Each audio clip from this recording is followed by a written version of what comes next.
Hello everyone and welcome back to Coach Craig Sports. Today is Tuesday, so this is the waiver wire episode for week 4. And we're going to be talking about some different players here. Once again, the waiver wire episode. These are players that are less than 50% rostered on both ESPN and Yahoo. If they're over 50% on one of those sites, they did not make this list.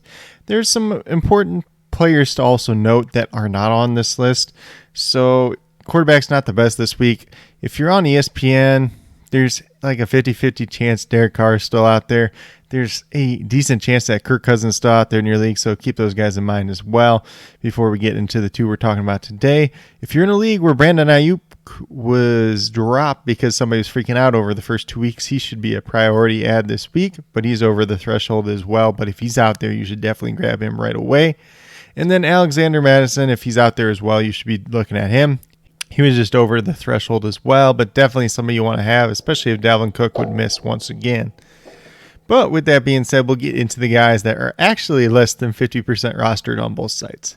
So we got Jimmy Garoppolo first off, and you're looking for a streaming quarterback. Jimmy Garoppolo could be a decent one this week. 25 out of 40, 257 yards, 2 touchdowns, 1 pick, and 4 rushing yards against the Green Bay Packers on Sunday Night Football. He had 18.68 points in week 3. Rostered in 4% of ESPN leagues, 11% of Yahoo leagues. Decent chance that he's out there. Pretty good matchup against Seattle in week 4. So if you're looking for a streaming quarterback, Jimmy G could be your guy. But with that being said, he's probably the only guy you only want to spend 1 to 2% of your fab budget on, because you're probably not going to use him much longer than this week unless you're really desperate. Then we'll get over to our next option at quarterback. And it's going to be, the kind of young, inexperienced guy in Taylor Heinicke. 14 out of 24, 212 yards, 2 touchdowns, 2 interceptions, 21 rushing yards, and 1 rushing touchdown. 25.38 points in week 3 against the Buffalo Bills. Rostered in 4% ESPN leagues, 6% of Yahoo leagues. Pretty good chance he's out there. Goes against one of the best matchups in the Atlanta Falcons in week 4. So definitely a good matchup there. A guy that you can stream once again. And so far, through 2 weeks, he hasn't been bad. So he's definitely a guy you can pick up. Probably only, 1 to 2% of your fab budget. I don't think you're going to be fighting with a lot of people for him. Especially, most people are kind of set at quarterback right now. So Taylor Heinicke and Jimmy Garoppolo are the only two to consider this week that are less than 50% rostered. And I consider them both streaming candidates for good matchups. Then we'll get over to the running back position. And this is probably the most obvious name that you're going to hear on any waiver wire segment this week. And it's Chuba Hubbard for the Carolina Panthers. Christian McCaffrey hurt his hamstring. They did not put him on IR, so he's not going to be out for 3 weeks. It's probably going to be 2 weeks is what my guess would be. So, with that being said, Chuba Hubbard, potential lead back for the Carolina Panthers for 2 weeks. He did get, a decent amount of run when he was in the game. I think he was about 22% in favor of him to Royce Freeman after Christian McCaffrey went down. We'll see if that's the same moving forward. But Chuba Hubbard's obviously a great pickup this week for the next couple weeks. 11 carries, 52 yards, 5 targets, 3 receptions, and 27 yards receiving as well. 10.9 points in week 3. Rostered in 11% of ESPN leagues, 26% of Yahoo leagues. Goes against Dallas in week 4, which could be a decent matchup, but we kind of thought that last night with Miles Sanders and didn't quite work out, but part of that's the coaching staff as well. So the question you may be asking is, how much percentage of your fab budget should you spend? Well, if you're the Christian McCaffrey owner, you're probably going to spend a little bit more. If you're a running back needy team, you're probably going to spend a little bit more too. Typically, I'd spend up to 15%. If you're one of those teams, you could probably go up to 25%. You might get outbid. If you get outbid, it's not the end of the world, honestly, because it's a 2-week starter, essentially, at this point. I think Christian McCaffrey is going to be fine by 3 weeks from now, so it's not like the biggest loss in the world if Chuba Hubbard, if you don't get him, if he doesn't pay off as well. But with that being said, we're going to talk about his counterpart in this backfield a little bit too, Royce Freeman. Played on 15% of snaps in week 3, 5 carries, 17 yards, 1 target, 1 reception for 8 yards, 3.5 fantasy points in week 3. He's pretty much available in like 99% of the leagues on both ESPN and Yahoo. Goes against that same Dallas matchup in week 4. So if this ends up being, a little bit closer to 60-40 split, picking up Royce Freeman, who's going to be the cheaper option, you could probably get him for like 1 to 2% of your fab budget. And even if you just sit on him for a week and see if anything happens, the worst thing you did is you spent 1% of your fab budget on Royce Freeman. You picked him up. Chuba Hubbard gets 80% of the snaps at the running back position in week 4, and then you just drop Royce Freeman the next week. Best case scenario, he gets closer to a 50-50 split, and he's usable in week 5.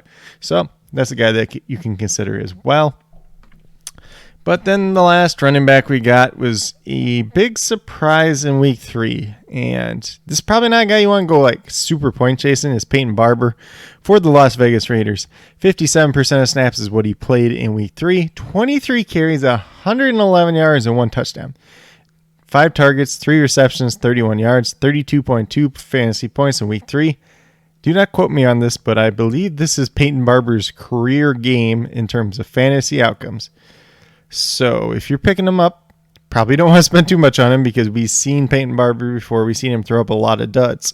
But if Josh Jacobs were to miss once again, which we do not know, his status is still up in the air, and I believe they do play on Monday Night Football as well. So you got that extra day there. We might not know by the time waivers run if Josh Jacobs is going to play or not. Barber's rostered in 11% of ESPN leagues, 8% of Yahoo leagues. Pretty good chance that he's out there. Goes against the Chargers, which is a pretty good defensive matchup in terms of running the ball. But there's still a lot of question marks here with Peyton Barber. He's still Peyton Barber, who we've seen be pretty ineffective throughout his NFL career. If he doesn't get enough carries, he's probably not going to pay off for you. So he's probably a guy that I wouldn't be spending more than 2 to 3% of my fab budget on. Unless I'm like the Josh Jacobs owner, then maybe I spend up to 5%, but that's about it at this point in time. I would not be surprised if Josh Jacobs is back this week, but I would also not be surprised if he has another week off as well. Then we got to talk about the wide receivers, and first off is my boy, Tim Patrick. If you guys have been watching my channel for any period of time, you know I am a big fan of Mr. Timmy Patrick. Won me quite a bit of money on DFS last season. The guy that I had is a fill-in wide receiver across many leagues last year.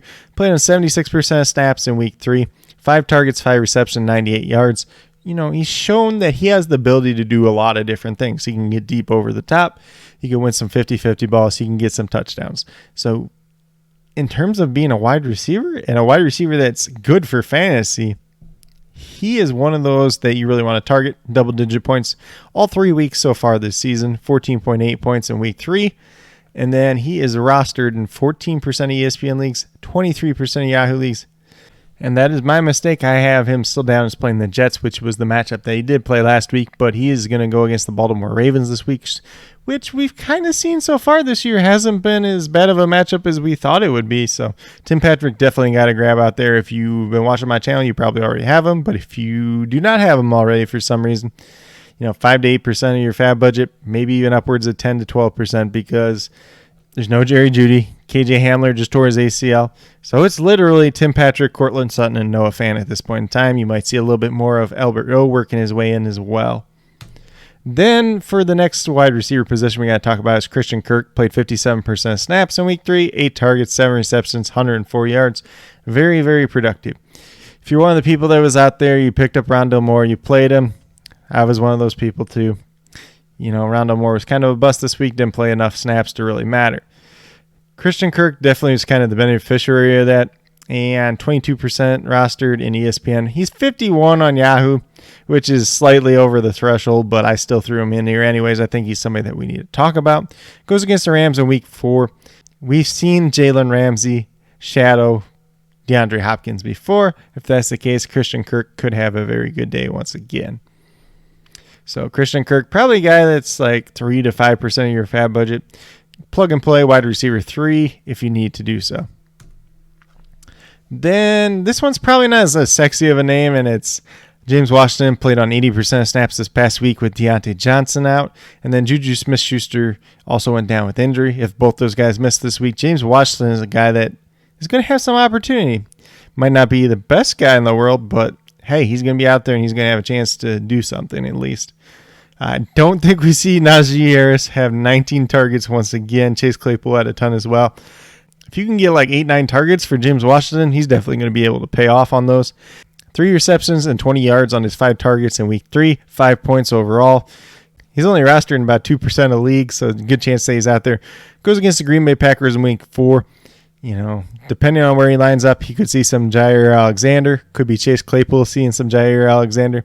But if he's on the other side against Kevin King for whatever reason, definitely could be a good game for him. But, James Washington, he's kind of got that situation around him, so I wouldn't pay more than like 1% of my fab budget. This is more of a presumptive bid that Deontay Johnson and Juju Smith-Schuster are not going to play. So if that's the case, if you need a wide receiver, your wide receiver needed team, he could be a guy to look out for this week. Then another guy that made it last week was Freddie Swain, and he made it again. Played 85% of snaps this past week. 2 targets, 1 reception, 10 yards, 1 carry for 11 yards as well. 3.1 points in week 3. Not a very good week overall, but he was still on the field a ton. Tyler Lockett did bang up his knee in this game. If he's not able to play for whatever reason, Freddie Swain is going to be one of these guys that you really want to pick up on waivers, and you're going to be able to do for cheap because he didn't do anything last week. But you look back 2 weeks ago, had a killer day, and then kind of a dud this week. But he's still out there on the field quite a bit. And then, like I said, if Tyler Lockett is not able to go for whatever reason, Freddie Swain could be a main beneficiary of that. So he's available in 99% of leagues. Goes against San Francisco in week 4. Not the greatest cornerback unit so far this year. We've seen them rattled by injuries as well. So definitely a chance that he's able to pay off in week 4. Then we move over to the tight end position. We got Evan Engram, came back from injury, played 56% of snaps. It doesn't sound like a crazy amount of snaps, but coming off that calf injury is still something that was nice to see. It could definitely have been lower. You expect it to go up in the coming weeks. 6 targets, 2 receptions, 21 yards. Looks like he must have lost a fumble because he ended up with 2.1 points in week 3. Evan Ingram's been a guy that we've seen get targets. We've seen have a little bit of production, really been hit or miss in the past. He typically does better when other receiving options are not out there on the field. Sterling Shepard and Darius Slayton both have strained hamstrings. Probably not going to play in week 4. So this benefits Evan Engram as well as Kenny Galladay, Kadarius Toney as well. But Evan Engram could be the number 2 option in that passing attack behind Kenny Galladay. And if that's the case, he's definitely somebody to consider streaming at your tight end position. Rostered in 33% of ESPN leagues, 39% of Yahoo leagues. So a decent chance that he's out there. Goes against the Saints in week 4, which is not the best matchup in the world. But if you're the number 2 target on your team, if you're getting targets at the tight end position with his polarizing and as volatile as the tight end position has been this year, there's no reason Evan Engram can't be a top 10 tight end next week. He's definitely a guy worth considering picking up at this point in time, and maybe he works out going forward. So, you could spend up to 3% of your fab budget on him. If you're really tight end needy team, maybe up to 5% of your fab budget. Just keep in mind, this is Evan Engram. We've seen him kind of be a roller coaster player in the past. Then we're going to go back to my boy for the season. It was Zach Ertz. Played 52% of snaps last night, 7 targets, 4 receptions, 53 yards, 1 touchdown. Ended up with 15.3 fantasy points in week 3. He is rostered in 16% of ESPN leagues, 25% of Yahoo leagues, which seems kind of like criminally bad.